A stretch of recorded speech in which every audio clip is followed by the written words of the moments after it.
Nigerian Baptist Convention is inviting you to another edition of Baptist Nights of Wonders with the theme Showers of Blessing, Ezekiel 34:25-26. Date is Friday, July 14, 2017 at Ibron Baptist Center, Idishin, Ibadan. And time is 9 p.m.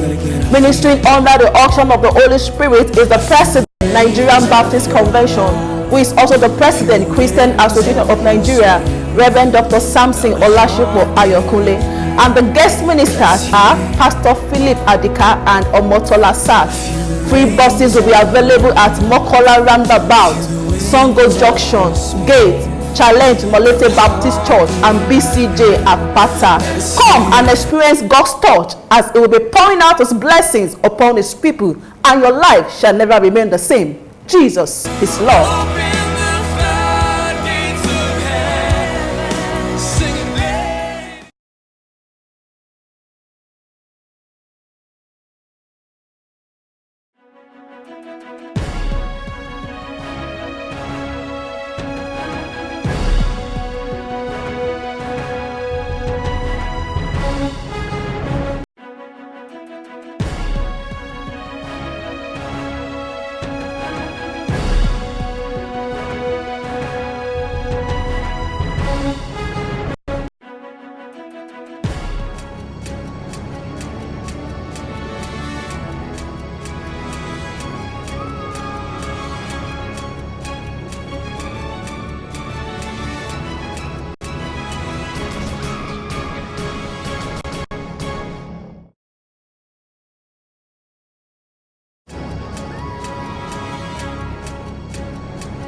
Good afternoon and welcome to News on the Hour. My name is Segun Fumi Oyedokun.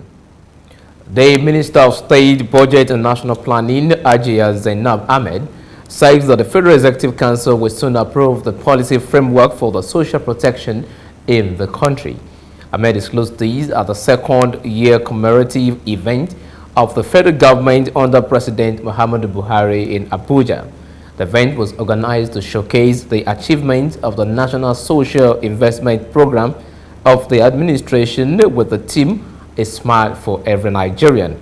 The NCP is a federal government program aimed at reducing poverty and improved livelihood of the vulnerable group such as the unemployed youth, women and children.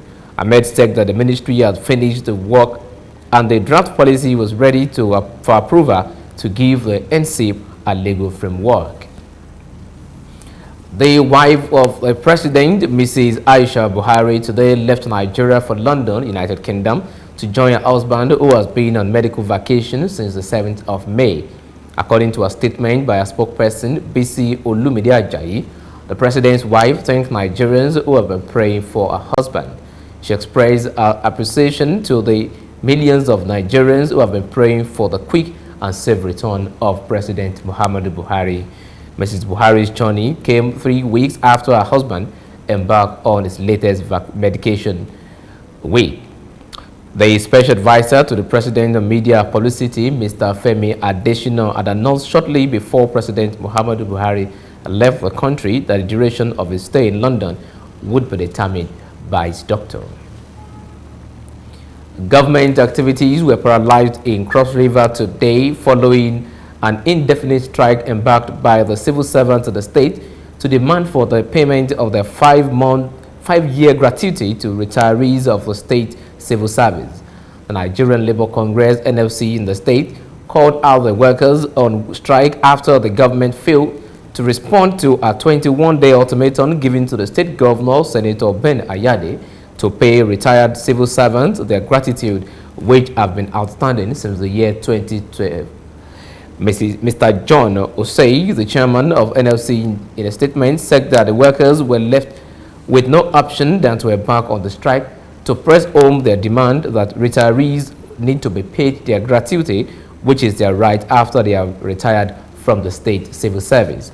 Mr. Osei said that many of the retired workers have died while waiting for their gratitude. And when the state government got the Paris Club Fund, there was high expectation that the retired workers would be paid, but after a series of appeal to the state government, nothing has come forth. African Center for Leadership, Strategy and Development, a non-governmental organization, has said that President Muhammadu Buhari's fight against insecurity and corruption has boosted its administration's performance. The executive director of the center, Dr. Otiv Ubuzo, speaking in Abuja, said that the government has fared well at the backdrop of its promises to Nigeria.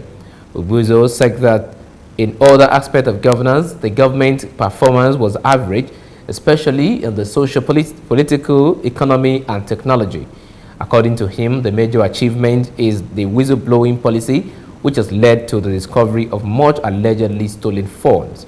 He, however, said that there was no need to introduce more systematic way of the anti-corruption fight, such as laying more emphasis on ethical infrastructure and prevention, rather than focusing only on recovery of loots.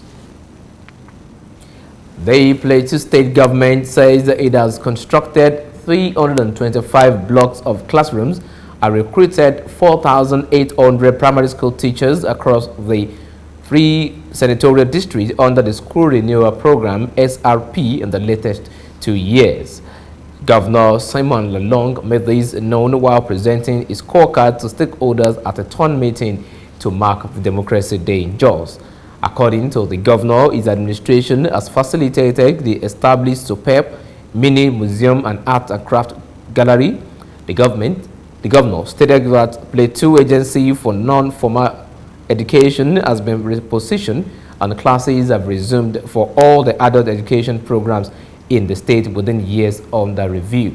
Lalong added that government had instituted the presumption meeting of teachers and stakeholders at the school level to ascertain preparedness for the resumption by pupils and teachers.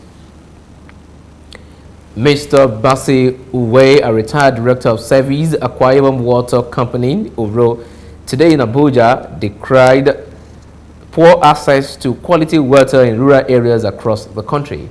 Mr. Uwe blamed the development and failure by the 3 tiers of government to live up to their responsibilities. Uwe explained further that others are to depend on polluted water from ponds, stream, rainwater for domestic use, thereby increasing the health hazard. He, however, opined that if particularly the state and the local government could go back to the era of distributing water through pipe-borne water, it will go a long way to mitigate the plight of the rural dwellers.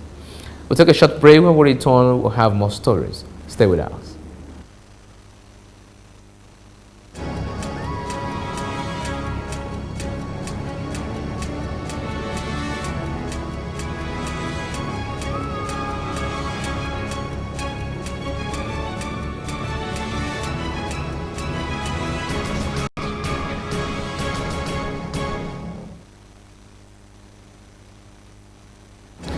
You're welcome back. You're still watching news on the hour, coming to you from New Frontiers Television. Moving on. The World Health Organization has today said smoking and other tobacco use kill more than 7 million people each year, after warning of the dead environmental impact of tobacco production, distribution and waste. The UN agency said tougher measures were needed to rein in tobacco use, urging countries to ban smoking in workplace and indoor public spaces, outlaw marketing of tobacco products and hike cigarette prices. She said tobacco exacerbates poverty, reduces economic productivity, contributes to the poor household food choices and pollutes indoor air. The death toll is expected to keep rising, with the WHO bracing for more than 1 billion deaths this century. The new theater commander of Operation Lafia Dole fighting insurgent, Major General Ibrahim Atairu, has formally taken over the command in Maduguri. Atairu took over from Major General Lucky Irabo, who has been posted as the first commander of the Multinational Joint Task Force, having served in the theater for 15 months. In a brief ceremony at the Malamari Barrack, the headquarters of the theater command, Atairu was presented with the military command's flag by his predecessor after signing the handing and taking over note. He later inspected the quarter guard where old flag was lowered and new one hoisted to signify the change of command. Atairu, who was the general officer commanding 82 Division of the Nigerian Army Enugu until his appointment as Director of Administration, Defense Headquarters. Nigeria's ambassador, permanent representative to the United Nations and other international organizations in Geneva, Ambassador Audu Kadri, has sought the assistance of the United Nations towards expeditious return of the Nigerians' stolen assets stashed abroad.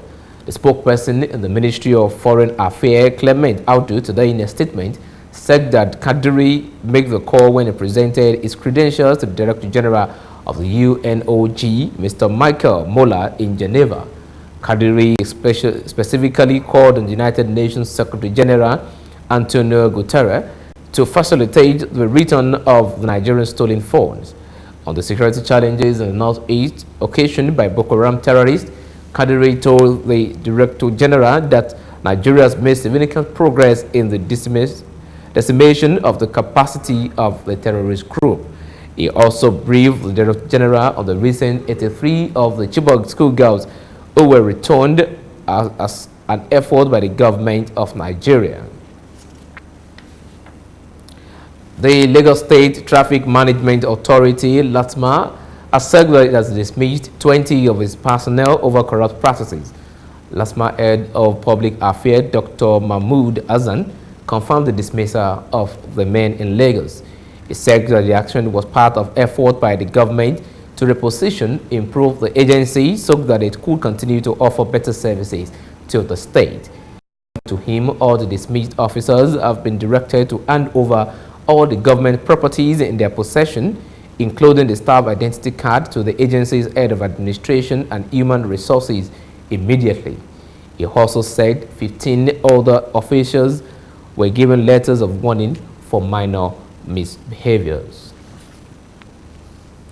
A federal high court sitting in Lagos today further adjourned to June 29 the hearing of a suit by Sterling Bank against a former aviation minister, Stella Odu, over the alleged indebtedness. The bank alleged that Odua and a company, Seal Petroleum and Gas Company Limited, were indebted to it to the sum of $16.4 million and the sum of 100.5 million naira. The suit, which was earlier adjourned for hearing of all the pending application, was however adjourned to June 29 because the trial judge, Justice Adekunle Faji, was indisposed. Counsel representing all the parties were present in the court. The suit was initially pending before Justice Abdulaziz Anka of the same court, but was eventually reassigned to Faji to begin afresh. In March, Justice Anka has issued an order restraining Odua and her companies from making any withdrawal from its accounts and those of the 3 other companies domiciled with the 21 banks of the country. That concludes the news on this hour. Thanks for staying with us. I'm Shegun Fumi Oyedogun. Good afternoon.